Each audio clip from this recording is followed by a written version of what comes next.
Hey, in this video I'd like to share with you a really powerful opening weapon for white against the black's classical response pawn to e4. You can go into the king's gambit by playing pawn to f4.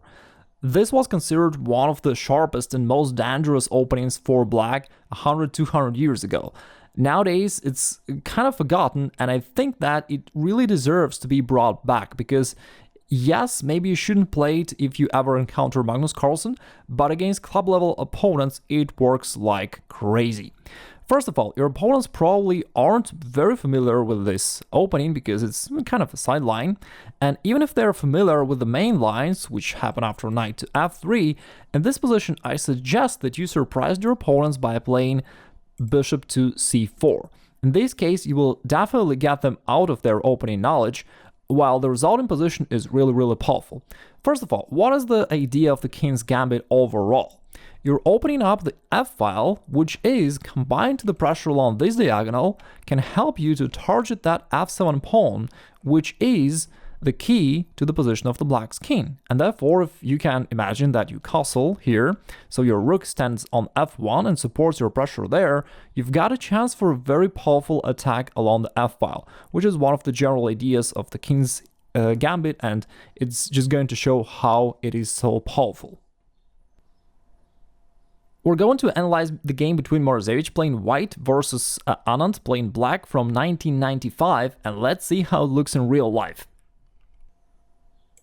Morozevich at this point plays pawn to f4, and Anand starts thinking a little bit, but nevertheless he's definitely prepared and he confidently takes the pawn. And after that, white plays bishop to c4, and at this point Anand leans towards the chessboard and starts thinking hard.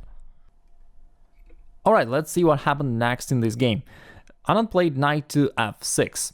Generally speaking, there are two main moves here, knight to f6 or queen to h4, and we're gonna take a look at both of them, but let's start from knight to f6. Developing a knight, attacking your pawn on e4, therefore white protects the pawn.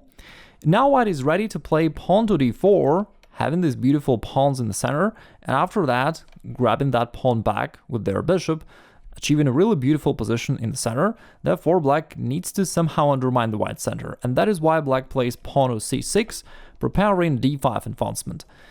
Morozevich played bishop b3 to secure his bishop in advance. Black played pawn to d5, white traded the pawns and played pawn to d4.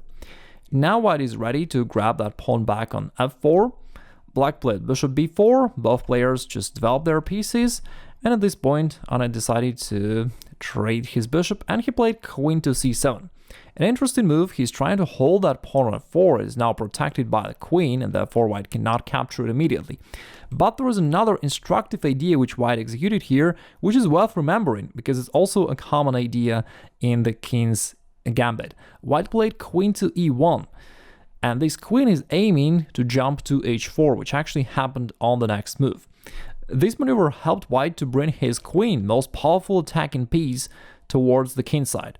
Therefore, definitely is going to help white into his future attack, because the main idea of the king's gambit is definitely to attack the opponent's king on the king side. Black played knight to e7, white captured that pawn. Black recaptured the pawn on d2 on c3. White played bishop d2 to keep that queen away, and after that played knight to e5. At this point, you can see one more idea of the king's gambit. Your rook is now having this juicy open file, which can be used for an attack.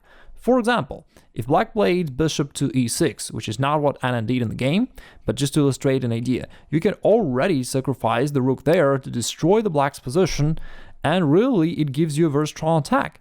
In this case, you could just take there, and it already gives you a very strong position. For example, even something like bishop h6 and queen g7 is coming. But in this particular position, instead of queen takes f6, you've got an even more powerful move, queen to g3 check. Because after the black's king goes away, there is an interesting thing that you can execute right here, and I'll give you a second to think about it. If you can find it, write it down in the comments below, and let me know how white can win here. We're coming back to the actual game. Anand noticed the threat of rook takes to f6, and he played knight to f5 to close the line and also to attack the white's queen.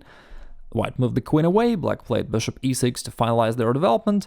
White played bishop b4, attacking the rook, and after that g4. He's still wants to attack on the king side, and therefore he needs to remove these defenders.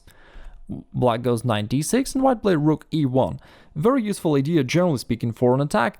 Very often amateur players forget about that rook in the corner, and strong players always find the time to bring it into life, to bring it into the game. And so white played rook to e1. Black played knight to e4, trying to solidify his position in the center. Definitely black feels that white's concentration of the pieces, looking here towards the black's king side is quite threatening, and black wants to solidify his position. But white found an interesting move to bring his bishop, the light square bishop, into the attack. He played pawn to c4, sacrificing the pawn and giving this cool c2 square for the bishop. From here, the bishop now joins the party and looks at the opponent's king. Also, the black's knight on e4 is attacked, therefore Anand moved it back. White played g5 to drive this knight away. Black played knight h5, taking the queen on f4, and white plays queen to f3, chasing the knight. Black goes pawn to g6. Black is desperately trying to hold his position, but you can definitely see that the pressure from all of the white's pieces is just so huge. And therefore, it's time for white to go into a more decisive phase of his attack. And he played knight to g6 to destroy the black's pawn shield around his king. And after black recaptured, white took there with the bishop. And after this exchange, rook takes e6. And from here, the rook starts attacking black's pieces directly, and therefore white takes aim at the black's king. Black played queen to f7, proposing an exchange of queens. White definitely does not want that. He plays queen to d5, also not only attacking the black's queen, but also opposing the white's queen to the black's king, which will give white some interesting tactical options in some of the variations. For example, in the game, black played knight to f5, and at the moment it looks like black is holding the position somehow, but white finished the game with another beautiful move. Rook takes f5, eliminating one of the few defenders of black, and black just resigned at this point because what could he do? If he tries to recapture by the queen or by the pawn, it doesn't really matter. The thing is, white's ready to deliver a decisive discover check. For example, if black takes with a pawn, you can play pawn to g6 to kick this queen away, and after the queen goes somewhere, you can deliver the checkmate like this. Rook to e8, and because it is a double check from both the queen and the rook, it is actually a checkmate. Really beautiful game, and it also illustrates all the main attacking ideas of white in the King's Gambit, so I hope that you took note of them. It's amazing how badly Anand was defeated in this game, despite of being a great player overall, and especially in 1995, where this game took place. Anand was really at his best. That's the year he played the World Championship match against Garry Kasparov for the prize fund of $1.5 million. So that's really cool. And before we go into the second line that you need to be aware of, let me also take a moment to address another common question that people ask me: how can a chess player make money off chess? Well, there are a lot of different ways, obviously, but if you're not Anand and you're not challenging Kasparov in the World Championship match, there is another option which I would like to suggest to you. I'd like to invite you to become a partner of our company, my company, Remote Chess Academy, especially if you have any chess blog or certain page in social media, Facebook or whatever. In this case, you may become our partner and recommend our courses to your chess friends, to your chess playing community, and to get a good commission from sales. This way, it's a win-win for everybody. You recommend some of the best chess teaching courses in the world to your chess friends, and also you can make some nice income from your passion from chess. So if you're interested, you may click the link below the video and get to know all the details. When I prepared this lesson for you, I decided to check what is the most common reaction of black to this King's Gambit variation which I'm sharing with you, and I was amazed because the most common reaction of black is the straightforward loss. It's really funny. Just look into this. That's why I'm opening right now the game database. You can see that black usually goes here queen to h4, most played move. You go king to f1, and after that they play a silly move bishop c5. It's tempting because they're threatening queen to f2 checkmate, but it doesn't make sense because you go d4 and just refute that idea. And after that, bishop b6, knight f3, and black is just going down here really badly. And let me show you how. Let's dive a little deeper into the line queen to h4, which you definitely need to be prepared for, because most of your opponents will actually go for this move.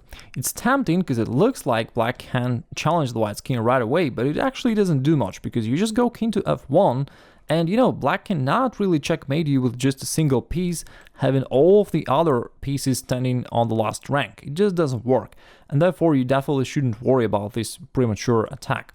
If they go bishop c5, just hoping to deliver queen to f2 checkmate, of course you don't want that to happen, so you simply go pawn to d4, kicking this bishop away. While the bishop goes back, you play knight to f3, this time kicking the queen away. Black goes queen to e7, he's also attacking the pawn on e4 here, therefore you play knight to c3 to protect it, and you can already see how beautiful the white's position is. On the next move, you're going to capture that pawn on f4 back, and all of your pieces are just so active.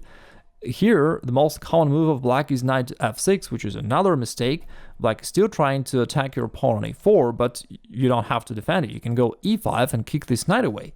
And after the knight goes to g4, black is still dreaming about some sort of attack in France here on the king side, but it never happens. You just capture that pawn. And this knight is actually going nowhere because now it has almost no good squares to retreat. After black castles, you go pawn to h3, kicking this knight away.